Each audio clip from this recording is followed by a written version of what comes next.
मुझे डॉक्टर राकेश सिंह कहते हैं। मैं उत्तर प्रदेश माध्यमिक शिक्षक संघ का प्रदेशी मंत्री हूँ और पूर्वी जोन का प्रभारी हूँ और मऊ जनपद में नेहरू इंटर कॉलेज रतनपुरा का प्रधानाचार्य हूँ, साथ ही प्रधानाचार्य परिषद का इस जिले का अध्यक्ष हूँ।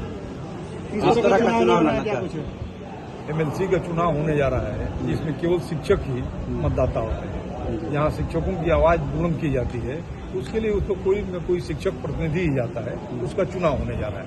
उसका टर्म 6 दिसंबर को खत्म हो रहा है और उसके पहले चुनाव हो जाना है, चाहे नवंबर के मध्य हो जाए या अक्टूबर के लास्ट में ये चुनाव हो जाए। क्या संगठन में आवेदन किया था और संगठन ने कैसे आपको नामित किया है? एक कमेटी बैठी थी।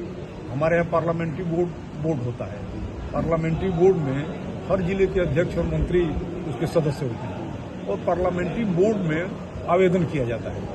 उस राज्य परिषद की बैठक हुई, उसके बाद पार्लियामेंट्री बोर्ड बैठक हुई। उस बैठक में जितने लोग आवेदन किए थे उन पर विचार किया जाता है और विचार के बाद उनका विचार सुना जाता है। उसके बाद वोटिंग की जाती है और वोटिंग करने के बाद ये पूरी प्रक्रिया अपर पार्लियामेंट्री बोर्ड में चला जाता है और अपर पार्लियामेंट्री बोर्ड से डिसाइड किया जाता है कि किसके साथ अधिक जिला अध्यक्ष और मंत्री रहे, उनको बहुमत के आधार पर उनको दिया जाए। आप लोगों संगठन में कई गुट भी है, तो आप किस गुट से आते हैं? हम उत्तर प्रदेश माध्यमिक शिक्षक संघ आदरणीय चित्तनारायण सिंह जिसके प्रदेश के अध्यक्ष हैं और आदरणीय राज बहादुर सिंह चंदेल जिसके संयोजक हैं और अमरूद त्रिपाठी जिसके महामंत्री हैं उस संगठन।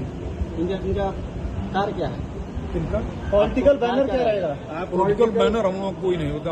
हम शिक्षक संघ के हैं, हम काम करने वाले शिक्षकों के बीच काम करने वाले लोग हैं। हमारी शिक्षक संघ ये हमारी पॉलिटिकल किस मुद्दे पर बीजेपी के लोग भी अगर मैदान में आएंगे तो कैसे लड़ेंगे उनके सामने? हम हमेशा से इस सीटों पर लड़ते आए हैं। हम शिक्षकों के भरोसे ही इस चुनाव को लड़ेंगे।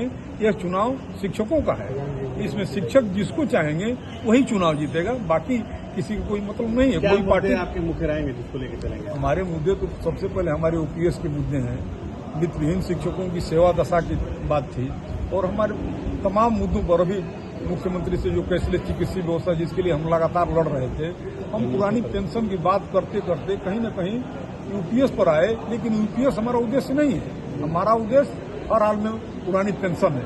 उस पुरानी पेंशन को सबसे पहले ग्रहण करना, 8वां वेतन आयोग की सिफारिश लागू कराना, हूबहू केंद्र के बराबर जो हमको मिलता है वो मिलता रहे, इसके लिए हमारा संगठन लगातार लड़ रहा है और लड़ता रहेगा। अभी हमारी जो मुख्य मांगे थी 10 से 4 करने का विद्यालय के पास, वो कहीं न कहीं मुख्यमंत्री के यहाँ मामला लंबित है। हमारी वार्ता चल रही है, हो सकता है हम अक्टूबर-नवंबर से पहले इसमें भी कामयाब हो, लेकिन इसलिए नहीं हम बहुत दावे के साथ कहें जब तक इस शासन में बैठे हुए लोग कोई आदेश जारी न कर दें तो बहुत नहीं है कहा जा सकता है वो हमारे। वर्तमान MLC का कार्यकाल कैसा रहा जो इस समय MLC है?